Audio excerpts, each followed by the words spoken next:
Genesis chapter 11. Now the whole world had one language and a common speech. As men moved eastward, they found a plain in Shinar and settled there. They said to each other, "Come, let's make bricks and bake them thoroughly." They used brick instead of stone and tar for mortar. Then they said, "Come, let us build ourselves a city with a tower that reaches to the heavens, so that we may make a name for ourselves and not be scattered over the face of the whole earth." But the Lord came down to see the city and the tower and that the men were building. The Lord said, "If as one people speaking the same language they have begun to do this, then nothing they plan to do will be impossible for them. Come, let us go down and confuse their language, so they will not understand each other." So the Lord scattered them from there over all the earth, and they stopped building the city. That is why it was called Babel, because there the Lord confused the language of the whole world. From there the Lord scattered them over the face of the whole earth. This is the account of Shem.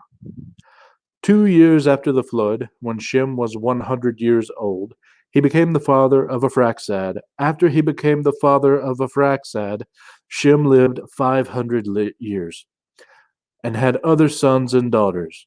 When Arphaxad had lived 35 years, he became the father of Shelah. And after he became the father of Shelah, Arphaxad lived 403 years and had other sons and daughters. When Shelah had lived 30 years, he became the father of Eber.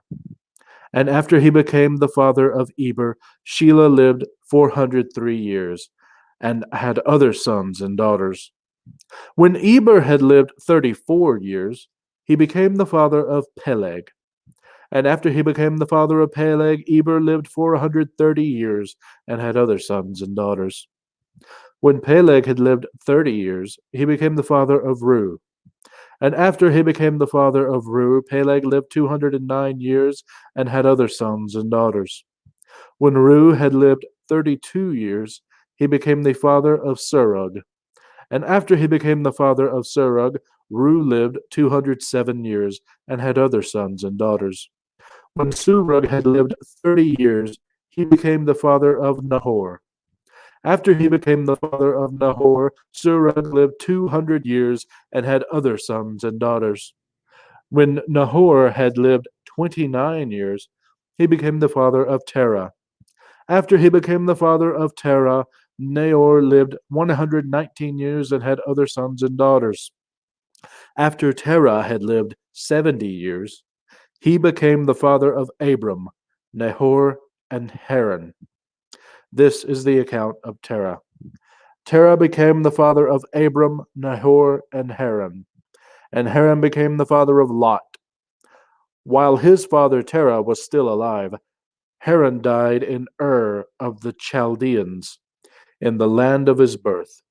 Abram and Nahor both married. The name of Abram's wife was Sarai, and the name of Nahor's wife was Milcah.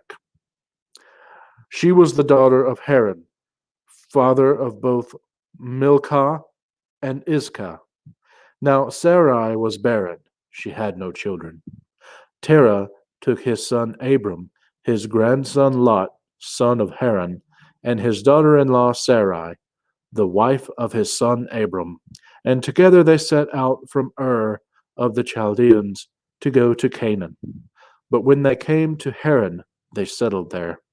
Terah lived 205 years, and he died in Haran. End of chapter 11.